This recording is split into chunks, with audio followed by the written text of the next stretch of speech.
안녕하십니까. 환경기능사를 강의하는 전화택입니다. 자, 이번 시간에는 여러분들과 지난 시간에 이어서 계속해서 30번부터 문제를 풀도록 하겠습니다. 문제 30번. 박테리아에 대한 내용으로 틀린 것은 어느 것인가? 박테리아라는 것은 우리가 생물학적 처리, 활성산란지법에서 이용하는 미생물입니다. 가만히 60%는 수분, 40%는 고형물로 이루어져 있다고 그랬어요. 자, 우리가 수분은 몇 퍼센트 정도로 구성되어 있죠? 수분 같은 경우에서는 80%, 그리고 고형물은 20% 정도로 구성되어 있어요. 자, 그리고 여러분들 풀이해 보시게 되면 80%의 수분과 20%의 고형물로 구성되어 있는데, 다시 고형물을 나타냈을 때는 우리가 분해가 되는 휘발성 고형물, 다시 말해서 유기물이라고 하죠. 유기물은 90%, 그리고 분해가 되지 않는 잔류성 고형물, 무기물은 10%로 구성되어 있어요. 내용도 꼭 기억해야 됩니다. 나무에 막대기 모양이나 공 모양, 나선 모양 등이 있다. 답안에 단세포 미생물로서 용해된 유기물질을 섭취한다. 답안의 일반적인 화학 조성은 O72, 읽을 때 O72라고 여러분들이 기억하라고 그랬어요. 숫자 5, 7, 1을 별도로 빼놓은 거죠. 자, 그리고 여기서 여러분들이 혐기성 박테리아가 있습니다.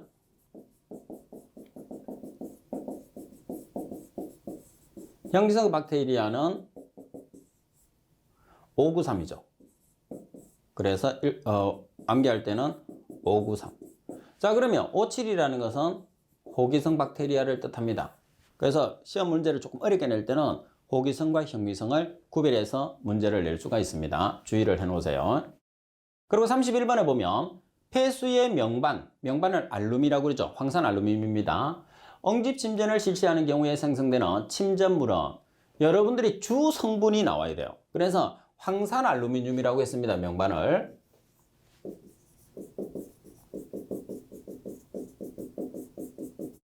자, 그럼 여기서 엉집의 주 성분은 알루미늄이에요. 알루미늄. 자, 따라서 알루미늄이 나와야 되니까 문제 조건에서 알루미늄을 찾는데 황산 알루미늄이 들어가서 황산 알루미늄이 나오면 안 되겠죠. 그래서 알루미늄이 플러스 3가를 나타내니까 물하고 반응을 해서 AlOH3가 침전물로 형성되는, 그래서 수산화 알루미늄이 나오는 단계입니다.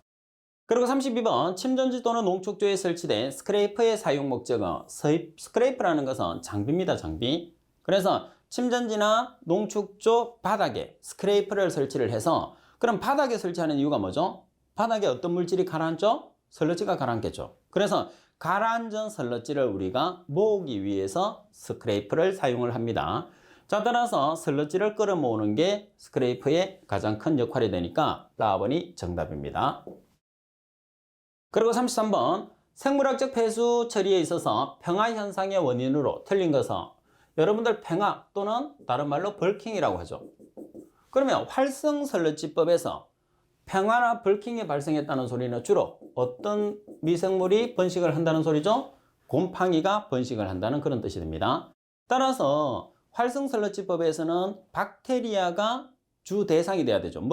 박테리아가 활동을 해야 되는데, 박테리아가 좋아하는 조건 중에서 하나라도 이제 맞지 않으면 펀지가 나타난다는 그런 뜻입니다. 가번에 유기물의 부하량이 급격하게 변동될 때, 다음에 포기조의 용존산소가 부족할 경우, 다음에 유입수의 고농도의 산업 유해 폐수가 혼합되어서 유입될 경우, 포기조 내의 질소와 인이 유입될 경우, 그래서 가장 악조건에서 곰팡이가 나타난다고 생각하면 되고요. 라번 같은 경우에서는 우리가 BOD와 질소와 인의 비를 맞춰야 되기 때문에 BOD에 해당하는 질소하고 인이 많이 들어오면 많이 들을수록 처리가 잘 되는 거예요. 그러면 박테리아의 성장 조건이 커지고 곰팡이는 나타나지 않습니다. 따라서 라번이 정답이죠. 정확하게 말씀을 드리면 포기조 자체 내에서 BOD와 질소와 인이 원하는 조건이 100대 5대 1이 만족이 되는 거예요. 그리고 34번 문제를 보시게 되면 활성설러지 공법의 폐수 처리장에서 포기조에서 요구되는 공기 공급량이 28.3m의 삼성/kg BOD다. 포기조 내 평균 유입 BOD가 150mg/L, 포기조의 유입유량이 7570m의 삼성/D일 때 공급해야 할 공기의 양을 미터의 삼성/min으로 계산을 하시오 그랬어요. 자, 이 문제 조건 자체 내에서도 여러분들이 지금 공급해야 되는 공기, 에어의 단위를 미터의 삼성 퍼 미니처로 나타내 보겠습니다. 자, 그럼 먼저 에어를 찾으세요. 자, 공기 공급량이 BOD 1kg당 28.3 미터의 삼성 퍼 kg BOD예요. 그럼 여기서 이 값이 에어니까 이 단위를 그대로 살려줍니다. 자, 여기서 이 단위를 살려주고, 그리고 BOD를 제거합니다. 자, 그리고 유입수의 평균 유입 BOD의 값이 150mg/L이 돼요. 그러면 지금 BOD 1kg당으로 나타냈으니까 150mg/L을 kg/m의 삼성으로 고치면 얼마를 곱하면 되죠? 10의 마이너스 3성. 그러면 0.15라는 값이 나오겠죠. 0.15 kg/m의 삼성의 BOD가 나옵니다. 그래서 여러분들이 kg BOD를 제거를 합니다. 자, 그리고 여러분들 우리가 미터의 삼성 퍼 미니처를 나타내야 되니까 유량을 곱합니다. 유량이 지금 얼마죠? 7570 미터의 삼성 퍼 데이. 자, 여기서 다시 여러분들 단위를 제거하면 미터의 삼성이 없어졌어요. 자, 그리고 마지막으로 여러분들이 데이를 우리가 분으로 고치는 거죠. 그러면 하루는 24시간, 그리고 1시간은 60분. 따라서 계산을 하시면 22.3이라는 값이 나오게 되겠죠. 자, 따라서 정답은 라번이라는 값이 나와요. 그래서 문제처럼 기본적인 공식이 필요한 경우도 있지만 이 문제처럼 여러분들이 이해만 조금 할 수 있으면 문제를 또 쉽게 풀 수 있는 그런 내용도 있어요. 그렇다고 해서 이런 문제들을 다 풀으라는 게 아니에요. 여러분들이 생각했을 때 시간이 많이 소요되는 그런 문제 같은 경우에서는 패스를 해도 크게 관계는 없습니다. 그리고 35번 문제를 보시게 되면 수질오염 공정시험 기준상 따로 규정이 없는 한 감압 또는 진공이라고 표시합니다. 그래서 감압 또는 진공이라는 것은 15mHg 이하를 뜻하니까 정답은 답은이죠. 그래서 보시다시피 15mHg 이하를 감압 또는 진공이라고 합니다. 그리고 36번 매립시설에서 복토의 목적으로 틀린 것은 어느 것인가? 복토입니다. 자, 복토라는 것은 뭐죠? 복토라는 것은 쓰레기를 매립을 한 다음에 그 쓰레기 위에 비산이라든지 유해 해충들을 방지하기 위해서 흙을 덮는 것을 복토라고 해요. 가번의 빗물 배제, 나번의 화재 방지, 다번에 식물 성장 방지, 라번의 폐기물의 비산 방지. 우리가 복토를 하는 목적에서 식물의 성장을 방지하는 거랑은 전혀 관계없는 일이죠. 따라서 정답은 답은이 됩니다. 자, 그 외에도 한번 보겠습니다. 풀이가 있으니까. 복토의 목적에는 빗물의 배제, 화재 방지, 폐기물의 비산 방지, 유해한 동물 및 유충 번식 방지, 그리고 악취 발생 방지 이런 목적을 가지고 있습니다. 그리고 37번 문제를 보시면 폐기물의 열분해에 대한 내용으로서 틀린 것은 어느 것인가? 열분해입니다. 여러분들이 산소의 유무에 따라서 열분해와 소각 두 가지로 나타낼 수 있어요. 그래서 산소를 이용을 하게 되면 소각이라고 하고 열분해는 산소를 이용하지 않습니다. 자, 따라서 이 열분해 공정이라는 것은 연료를 생산하는 공정이에요. 어떤 연료나 고체, 액체, 기체 연료를 생산하게 되는 거죠. 자, 내용을 보겠습니다. 가만히 공기가 부족한 상태에서 폐기물을 연소시켜서 가스나 액체 및 고체 상태의 연료를 생산하는 공정을 열분해 방법이라고 한다. 맞습니다. 나머지 열분해에 의해서 생성되는 액체 물질은 식초산이나 아세톤, 메탄올, 오일 등이다. 다음에 열분해 방법 중에서 저온법에서는 타르나 차르 및 액체 상태의 연료가 보다 많이 생성된다. 라번의 저온 열분해는 1100에서 1500도씨에서 이루어진다고 그러는데 우리가 열분해를 시켰을 때 열분해니까 온도를 가하겠죠. 그래서 열분해는 두 개가 있어요. 어떤 경우가 있느냐면 저온 열분해 방법이 있고요. 저온 열분해 방법이 있고 고온 열분해 방법이라는 게 있어요. 그러면 저온 열분해 방법은 500에서 900도씨 그리고 고온 열분해 방법은 1100에서 1500도씨에서 이루어집니다. 따라서 라번에 설명하고 있는 것은 저온 열분해법이 아니라 고온 열분해법을 설명하고 있는 거죠. 따라서 정답은 라번이 됩니다.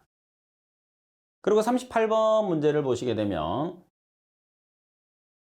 179만 2,500톤/연의 쓰레기를, 여기서 이어라는 것은 연입니다. 쓰레기를 5,450명의 인부가 수거하고 있다면 수거 인부의 MHT는 얼마인가? 단 수거 인부의 1일 작업 시간은 8시간이며 1년 작업 일수는 310일이라고 했어요. 지금 38번 문제 같은 경우도 상당히 출제 빈도가 높습니다. MHT를 계산하는 거죠. 그러면 먼저 우리가 MHT라고 하면 MHT의 단위를 꼭 기억을 해 주셔야 돼요. MHT에서 M이라는 것은 man, H라는 것은 hour, T라는 것은 톤. 그래서 man이 의미하는 것은 작업 인부수, hour가 의미하는 것은 하루 작업 시간, 그리고 톤이라는 것은 수거 실적입니다. 그래서 여러분들이 수거 실적 톤의 시간에 따라서 작업 시간도 동일하게 맞춰줘야 된다는 거죠. 그럼 여러분들이 보시면 수거 실적이 연간으로 나와 있어요. 그럼 여러분들이 수거 인부 1인이 작업하는 시간도 하루에 8시간을 계산해 주는 게 아니라 1년을 기준으로 해서 계산을 해 주셔야 된다는 뜻이에요. 그죠? 자, 그러면 인부수가 지금 얼마냐면 5,450명입니다. 하루에 작업하는 시간이 8시간. 그런데 1년이 310일이니까 1년은 310일을 보정을 했어요. 그 이유는 수거 실적을 연 단위로 나타내기 때문이죠. 자, 그리고 수거 실적은 179만 2,500톤/연, 따라서 7.54 MHT라는 값이 나오게 되겠죠. 그러면 왜 수거 인부가 1년에 작업하는 시간이 365일이 아니고 310일이냐? 수거 인부들도 휴가가 있습니다. 그래서 365일에서 휴가 일수를 뺀 날을 작업 일수로 나타내기 때문이죠. 자, 그리고 MHT의 값이 크면 클수록 수거 효율이 떨어진다는 결론이 나옵니다. 그래서 MHT의 값은 작으면 작을수록 수거 효율이 커진다는 거예요. 그리고 39번 문제를 보시게 되면 다음 중에서 매립지의 유기물이 현미성 분해됐을 때 가장 늦게 일어나는 단계는 어느 단계냐 그랬어요. 그러면 현미성 분해를 한단 말이에요. 현미성 분해를 하게 되면 CO2와 CH4가 발생을 하는데,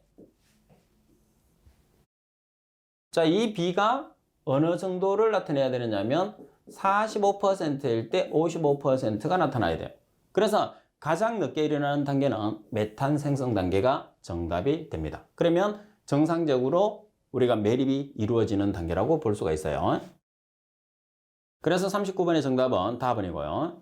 그리고 40번 문제를 보시게 되면 현기성소화법과 비교했을 때 호기성소화법의 특징으로 틀린 것은, 문제에서는 호기성소화법입니다. 소화라는 것은 물을 처리하는 게 아니라 설러지를 처리하는 거예요. 물 처리를 하고 나면, 물 처리를 우리가 생물학적 처리나 화학적 처리를 하게 되면 찌꺼기가 가라앉겠죠. 그 찌꺼기를 설러지라고 하고, 그 설러지를 처리하는 것을 소화법이라고 합니다. 따라서 현기성 소화법이라는 것은 산소를 이용하지 않는 방법, 호기성 소화법이라는 것은 산소를 이용하는 방법이에요. 그러면 상징수라는 것은 우리가 처리하고 유출시킨 그 물 자체에서 분리된, 우리가 위쪽에 있는 물을 이야기를 하죠. 아래쪽에는 우리가 침전물이 가라앉아 있고, 그 침전물과 우리가 물 자체가 분리되어 있거든요. 그래서 물을 상징수라고 해요. BOD 농도가 높으면 운영이 다소 복잡하다고 그랬어요. 호기성 같은 경우에서는 상징수의 BOD가 상당히 낮아요. 그래서 처리 효율이 높습니다. 그리고 운영이 간단하고, 그래서 우리가 많이 사용하는 방법이에요.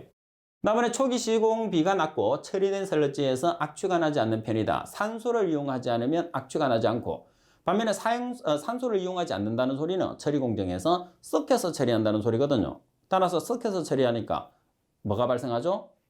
악취가 발생하게 되는 거죠. 다음에 포기를 위한 동력 요구량 때문에 운영비가 높다. 그리고 겨울철은 처리 효율이 떨어지는 편이라고 그랬어요. 겨울철에는 왜 처리 효율이 떨어지느냐면 아무래도 여름보다는 온도가 떨어지기 때문에 미생물의 활성이 그만큼 낮아진다는 그런 뜻입니다. 따라서 정답은 가번이 정답. 자, 그리고 41번 문제를 보도록 하겠습니다. 41번 문제를 보시게 되면 설러지 처리의 일반적인 현기성 소화 과정이 아래와 같다면 갈로 안에 들어갈 말로 알맞은 것은, 산생성균 플러스 유기물은 갈로 플러스 메탄균, 그리고 메탄 플러스 이산화탄소. 자, 우리가 현기성에서 가장 나중에 나타나는 게 메탄 생성 단계라고 그랬잖아요. 그죠? 자, 따라서 여기에서는 산생성균과 유기물이 결합되게 되면 뭐가 발생하느냐면 유기산이 발생을 해요. 그래서 라번이 정답이고, 여러분들이 기억을 했을 때는 산 생성균에서 산, 그리고 유기물에서 유기, 그래서 유기산이 생성된다 이렇게 생각을 해주시면 돼요. 그런 다음에 유기산이 메탄균하고 반응을 하니까 메탄이 발생을 하는 그런 과정이 있죠. 따라서 라번이 정답이 됩니다. 그리고 42번 분뇨처리법 중에서 부패조에 대한 내용으로 틀린 것은, 부패조라는 것은 산소를 이용을 하지 않는, 다시 말해서 혐기성 단계를 여러분들 부패조라고 이야기합니다. 혐기성 단계가 되겠죠. 가번에 고부하 운전에 적합하다. 고부하 운전이라는 것은 농도가 높은 상태라는 뜻이에요. 그래서 농도가 높은 상태는 호기성보다는 혐기성이 유리합니다. 나번에 특별한 에너지 및 기계 설비가 필요하지 않은 편이다. 다번에 처리 효율이 낮으며 냄새가 많이 나는 편이다. 아무래도 부패조, 혐기성 처리를 하게 되면 여러분들 냄새가 많이 납니다. 그리고 조립형인 경우에 설치 시공이 용이하며 유지 관리에 특별한 기술이 요구되지 않는다. 자, 따라서 가번.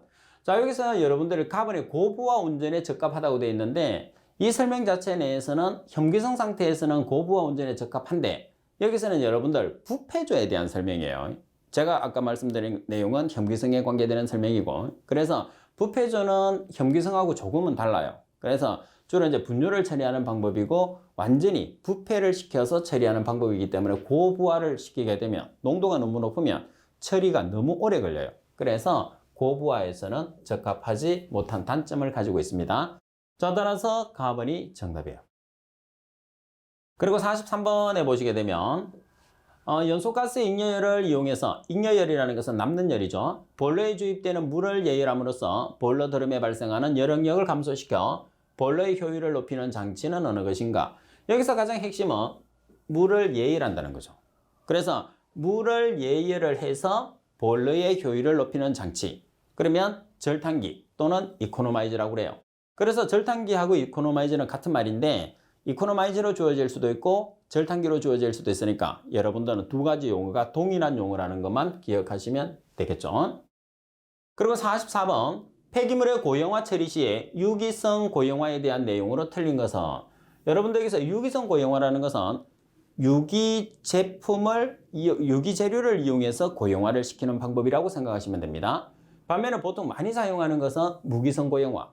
여기서 무기성 재료는 보통 시멘트나 석고 등이 있거든요. 그래서 아무래도 시멘트나 석고 등을 많이 쓰고, 반면에 유기성 고형화 같은 경우에서는 유기성 재료를 쓰기 때문에 가격대가 비싼 단점을 가지고 있어요. 가번에 수밀성이 매우 크며 다양한 폐기물에 적용이 가능하다. 나번에 미생물 및 자외선에 대한 안정성이 강하다고 그랬는데 유기성이라는 것은 분해가 되는 재료거든요. 그래서 생물 및 자외선에 대한 안정성이 상당히 약한 게 단점이에요.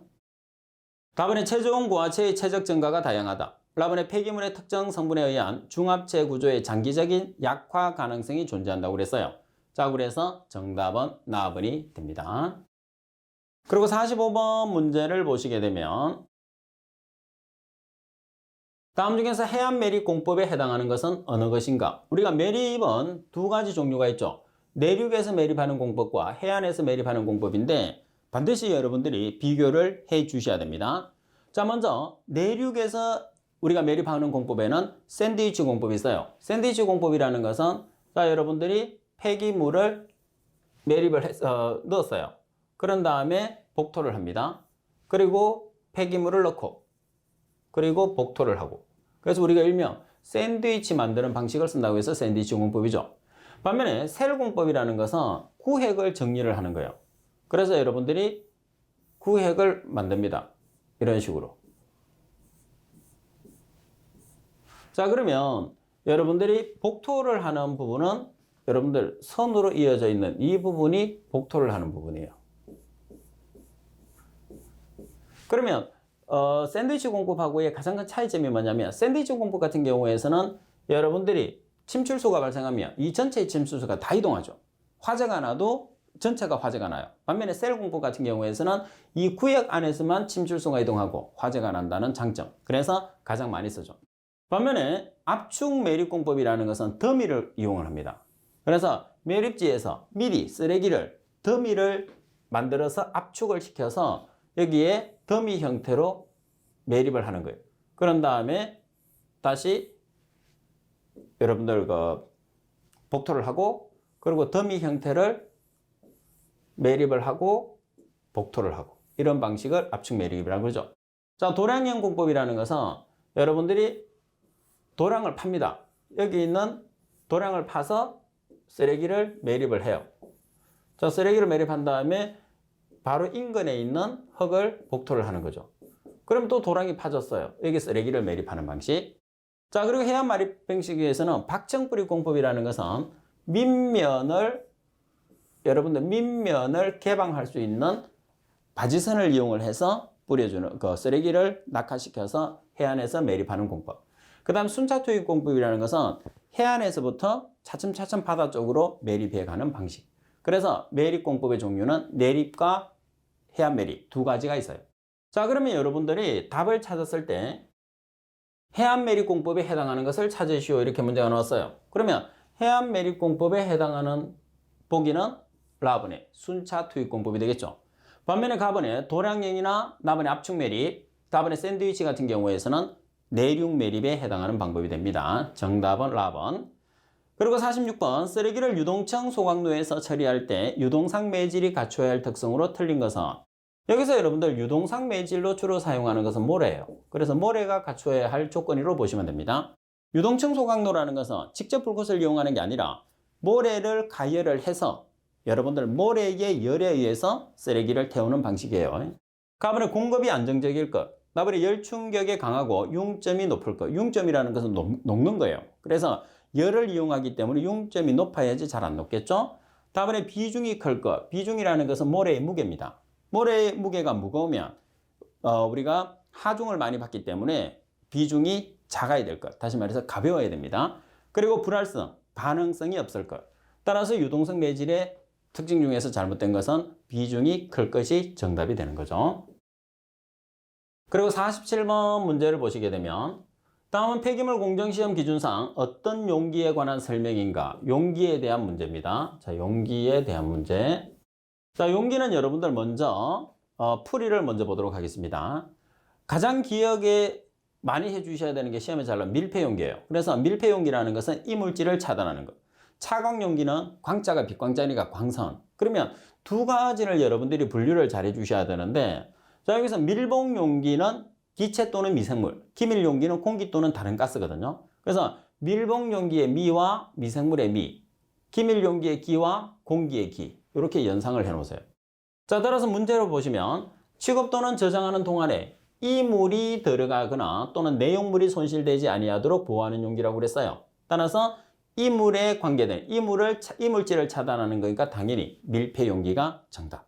그래서 말씀드린 것처럼 시험에는 밀폐용기가 잘 나와요. 그렇지만은 밀봉용기와 기밀용기를 구별하기가 까다롭습니다. 그래서 두 가지를 구별을 하는 거죠. 그리고 48번 문제를 보시게 되면 함수율이 96%인 설러지를 함수율이 75%로 탈수했을 때 이 탈수 설러지의 최적은 얼마인가? 단 원래 설러지의 최적은 100m의 삼성이고 비중은 1.0이라고 그랬어요. 그러면 여러분들이 앞에서 뭐를 배웠느냐 하면 W1 곱하기 100-P1은 W2 곱하기 100-P2예요. 그래서 설러지와 함수율의 관계는 V를 쓰는 것보다는 여러분들 W라는 하나의 차이가 뭐죠? W는 웨이트라고 해서 중량, 그리고 V라는 것은 볼륨이라고 해서 부피, 그 차이점밖에 없어요. 여러분들은 똑같은 식으로 생각하시면 됩니다. 자, 여기서는 탈수를 했어요. 탈수 전이니까 P1, 그리고 탈수 후니까 P2가 되는 거죠. 그러면 처음에 설러지의 최적이 100m의 삼성이라고 그랬어요. 그래서 여기서는 V로 표현했으니까 V1이 되는 거죠. 그러면 여러분들 V1의 값에 100m의 삼성, P1의 값에 96%, P2의 값에 75%. 따라서 V2를 정리해서 계산하게 되면 16m의 삼성이라는 값이 나오게 되는 거죠. 그래서 라번이 정답이 됩니다. 그리고 49번 문제에 보시면 쓰레기를 연소시키기 위한 이론 공기량이 10Sm의 삼성 per kg, 이론 공기량이 A0입니다. 그리고 공기비가 1.1 M이죠. 실제 공급된 공기량. 보시면 단위가 공기량의 단위와 똑같아요. 그래서 실제로 공급되는 공기량이라는 것은 A를 뜻하죠. 그럼 실제 공기량 A라는 것은 공기비 M 곱하기 이론 공기량 A0예요. 그러면 두 개를 곱하면 되죠. 10 곱하기 1.1. 그래서 이런 문제도 있을 수 있겠죠. 그래서 모든 문제 자체를 어렵다는 생각에 해서 내가 포기를 해야지 그렇게 생각하면 안 되는 거예요. 풀 수 있는 문제는 최대한 푼다는 생각으로 문제를 접근을 하시는 거죠. 그리고 50번 문제를 보시게 되면 폐수 설러지를 혐기성 방법으로 소화시키는 목적으로 틀린 것은 어느 것인가? 혐기성 방법이라는 것은 산소를 이용하지 않는 거죠. 그리고 소화라는 것은 여러분들 소화조에서 설러지를 안정화시키는 방법이에요. 그 안정화시키는 방법에서 산소를 이용하지 않는 혐기성 소화와 산소를 이용하는 호기성 소화 두 가지가 있다는 거죠. 자, 가번에 유기물을 분해시킴으로써 설러지를 안정화시킨다. 다음번에 설러지의 무게와 부피를 증가시킨다고 되어 있어요. 혐기성 같은 경우에서는 설러지의 무게와 부피가 감소되는 거죠. 설러지를 섞여서 처리하기 때문에 줄어들어요. 다음번에 이온 가치가 있는 부산물을 얻을 수 있다. 라번에 유해한 병균을 죽이거나 통제할 수 있다. 그래서 나번이 정답. 그리고 51번 문제를 보시게 되면 폐기물 오염을 측정하기 위한 시료의 축소 방법으로 틀린 것은 여러분들 잘 기억을 해 놓으세요. 시료의 축소 방법 몇 가지가 있어요? 세 가지가 있어요. 자, 그 중에서 첫 번째는 구획법, 그리고 교사법, 원추사분법 이렇게 세 가지가 있죠. 그러면 정답은 답은이 되죠. 이 중에 구획법 같은 경우에서는 설명을 한 다음에 여러분들 찾으라는 문제가 나올 수 있어요. 그래서 자, 구획법에 대한 설명을 보면 구획법이라는 것은 말 그대로 구획을 정하는 거예요. 그러면 가로가 몇 등분 되는 거죠? 가로가 4등분. 그리고 세로는 5등분. 그래서 전체를 20개의 덩어리로 구획을 지어서 우리가 축소하는 방법은 구획법. 꼭 같이 기억을 해 놓으세요. 자, 그리고 52번 문제를 보시게 되면 투수개수가 0.5cm/s. 투수개수라는 것은 물이 침투되는 값을 투수개수라고 그래요. 동수경사는 기울기죠. 이인 경우에 다르시 법칙을 이용해서 구한 유출 속도는 얼마인가? 여기서 여러분들이 꼭 기억을 해 주셔야 되는 부분 중 하나가 다르시 법칙하고 여러분들 헨리 법칙과 헷갈리시면 안 돼요. 헨리 법칙이라는 것은 여러분들이 흡수의 기본 논리, 다시 말해서 그 헨리 법칙에 적용이 되느냐 되지 않느냐는 것은 흡수의 법칙입니다. 흡수 이론에 관계되는 법칙이에요. 그러면 다르시 법칙이라는 것은 침출수에 관계되는, 다시 말해서 침출수 이동에 관계되는 법칙은 다르시 법칙이에요. 보통 여러분들이 환경기능사회 시험에서 폐기물 쪽이나 수질 쪽에 문제가 나왔을 때, 특히 폐기물 쪽에 문제가 나왔을 때 무조건 헨리 법칙, 수질이나 대기 쪽에서 헨리 법칙이 많이 나오니까. 그래서 법칙이 나오면 뭐 잘 녹고 잘 안 녹고라는 말이 나오면 처음부터 헨리 법칙이라고 생각하는데 잘 녹고 잘 안 녹고는 헨리 법칙이에요. 근데 지하수의 그러니까 지하수가 아니라 침출수의 이동, 침출수라는 것은 쓰레기를 매립하고 나면 물이 생기거든요. 그 물을 침출수라고 그러는데 그 침출수에 관계되는 법칙은 다르시 법칙이라는 것을 꼭 기억을 해 주셔야 됩니다. 자, 그 다음에 여기서 유출 속도는 얼마인가 이렇게 문제가 나왔어요. 자, 그러면 다르시 법칙을 여러분들이 보시면 K라는 여러분들 개수, K라는 여기서 투수 개수입니다. 그리고 델타 L분의 델타 H, 델타라는 것은 차를 뜻하거든요. L은 길이, H는 높이. 자, 그런데 이 조건에서 델타 L분의 델타 H를 어떻게 표현할 수가 있느냐 하면요, 이렇게 표현을 했는데 여기에서 여러분들 이 값이 델타 L이에요. 이 값은 델타 H예요. 그러면 이 값이 뭐냐면 I거든요.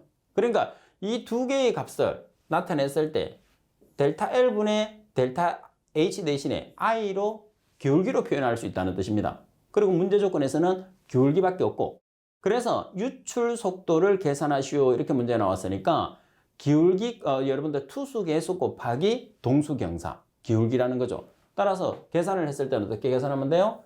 0.5cm/s 그리고 2를 곱하시면 바로 값이 나오는 거죠. 그래서 간단하게 기억을 해 주시면 돼요. 나온 두 개를 곱하면 됩니다. 그냥. 자, 따라서 52번의 정답은 1.0cm/s라는 값이 나오게 되는 거죠. 그리고 53번 문제를 보시게 되면 A도시 쓰레기, 가연성 플러스 비가연성. 가연성이라는 것은 탈 수 있는 쓰레기, 비가연성이라는 것은 타지 않는 쓰레기입니다. 체적이 8m의 삼성이고 밀도가 400kg/m의 삼성, 이 쓰레기 성분 중에서 비가연성 성분이 중량 비율 60%를 차지한다면 가연성 물질의 양은, 그러면 내용을 여러분들이 정리를 하면서 공식을 이용하지 말고 바로 풀겠습니다. 가연성 물질의 양을 톤으로 계산하라고 그래요. 그런데 쓰레기가 8m의 삼성이에요. 쓰레기가. 근데 미터의 삼성을 우리가 킬로그램으로 또는 톤으로 고치기 위해서 밀도를 사용하죠. 그래서 이 밀도의 값을 바로 10의 삼성, 마이너스 삼성을 곱하면 킬로그램 퍼 미터의 삼성이 0.4톤 퍼 미터의 삼성으로 바뀌죠. 따라서 8m의 삼성 곱하기 0.4톤 퍼 미터의 삼성 하면 쓰레기 양을 톤으로 계산할 수 있어요. 이 중에서 가연성 물질의 값을 계산하는데 비가연성 물질이 60%예요. 그럼 가연성 물질은 몇 프로가 되는 거죠? 40%. 자, 따라서 여러분들이 계산했을 때는 8m의 삼성 곱하기 0.4톤 퍼 미터의 삼성 곱하기 0.4를 하면 우리가 계산할 수 있는 가연성 물질의 양이 나온다는 거예요. 그래서 항상 여러분들이 밀도라는 값이 주어지게 되면 최적을 중량으로, 중량을 최적으로 전환시키기 위해서 주어진 값이구나. 이렇게 생각하시면 아주 쉽게 문제를 접근할 수가 있습니다. 자, 그리고 이 문제는 자주 나올 수 있는 문제입니다. 그리고 54번 문제로 가시게 되면 설러지를 가열가압시켜서 설러지 내에 유기물이 공기에 의해서 산화되는 공법이라고 그랬어요. 자, 유기물이 공기에 의해서 산화되는 공법 상당히 자주 지금 나오고 있죠. 그래서 진머망 공법이라고도 합니다. 자, 또는 뭐라고 해요? 섭식산화법이라고 하죠. 그래서 진머망 공법과 섭식산화법은 같은 내용이 되니까 잘 기억할 수 있도록 하십시오. 그리고 55번 적환장의 설치 위치로 틀린 것은 어느 것인가? 적환장의 설치 위치입니다. 적환장이 뭐죠? 우리가 수거하는 지역과 최종 처분을 하는 지역이 너무 멀었을 때 수거하는 지역 무게 중심 지역 잠시 쓰레기를 모아두는 곳을 적환장이라고 해요. 그러면 어떤 경우에 적환장이 필요하냐 하면 소용량호를 사용했을 때, 그리고 우리가 소형의 수거 차량을 이용할 때, 그리고 쓰레기가 적게 배출되는 지역일 때, 그리고 투기나 다량이 어질러진 쓰레기가 많을 때, 불법 투기가 심하고, 그죠? 자, 그 다음 공기 수송을 했을 때, 그리고 최종 처분지가 멀 때 우리가 적환장이 필요해요. 자, 답은 가능한 한 수거 지역의 중심에 위치해야 한다. 맞습니다. 다음에 주요 간선도로와 떨어진 곳에서 위치해야 한다고 그랬는데 주요 간선도로에서 떨어진 곳에서는 여러분들이 진출입이 어렵게 되는 거죠. 그래서 주요 간선도로에 가까운 곳이 돼야 됩니다. 다음에 수송 측면에서 가장 경제적인 곳에 위치해야 한다. 다음에 적환 작업에 의한 공중위생 및 환경 피해가 최소인 지역에서 위치해야 한다. 자, 따라서 적환상의 설치 위치로 틀린 문구는 나번이 틀린 문구가 됩니다. 그리고 56번 문제를 보시면 투과계수가 0.001일 때 투과 손실량은 얼마인가 이렇게 나와 있어요. 이런 문제 같은 경우에서는 자주 나오니까 꼭 봐놓으세요. 투과 손실량이라는 것은 10로그, 로그라는 것은 공학용 계산기에 있어요. 10로그 투과계수분의 1, dB라는 것은 데시벨을 나타내는 단위죠. 그래서 투과계수에 여러분들 0.001을 대입을 해서 계산기로 계산을 하시면 30dB이라는 값이 나오게 됩니다. 그리고 57번 문제를 보시게 되면 발음원이 이동할 때 그 진행 방향 가까운 쪽에서 발음원보다 고음으로, 진행 반대쪽에서는 저음으로 되는 현상. 그래서 보시다시피 발음은 가까운 쪽에서는 가까운 곳에서는 발음보다 고음으로, 그리고 반대쪽에서는 저음으로 일어나는 현상. 무슨 현상이죠? 도플러 효과라고 그러죠. 나번이 정답.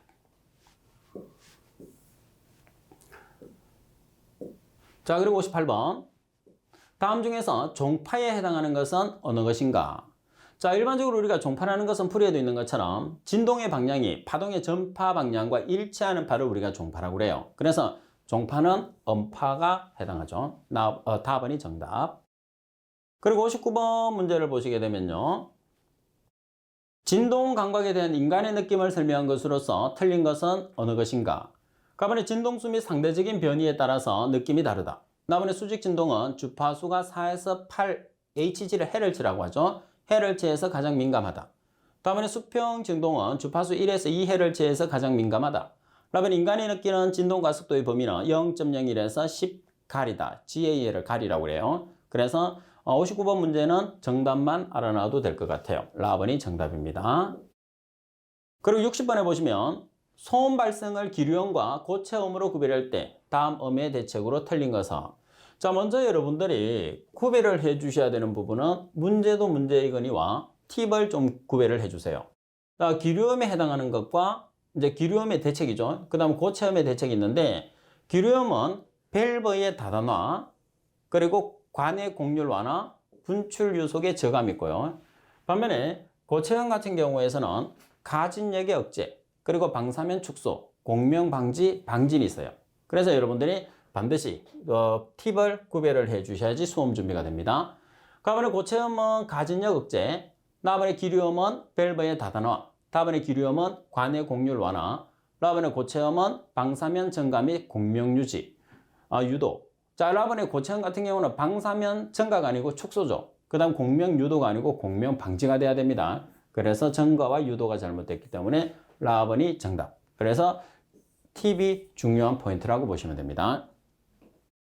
자, 이렇게 해서 오늘 여러분들과 공부해야 될 내용은 여기까지입니다. 여러분들이 항상 열심히 공부하시고, 그 다음에 복습 열심히 하시고, 그리고 지난 복습, 그리고 항상 반복 학습을 열심히 하시는 분들이 많은 걸로 알고 있는데, 여러분들이 힘들더라도 조금만 참고 여러분들이 공부를 하시면 여러분들이 원하는 자격증은 꼭 여러분들 손에 쥐을 수가 있어요. 그래서 항상 여러분들이 열심히 하는 모습 보여주셔서 감사하고, 자, 그 다음 오늘도 여러분들이 열심히 복습하시고, 그 다음에 내일 또 다음 시간에 뵙도록 하겠습니다. 수고하셨습니다.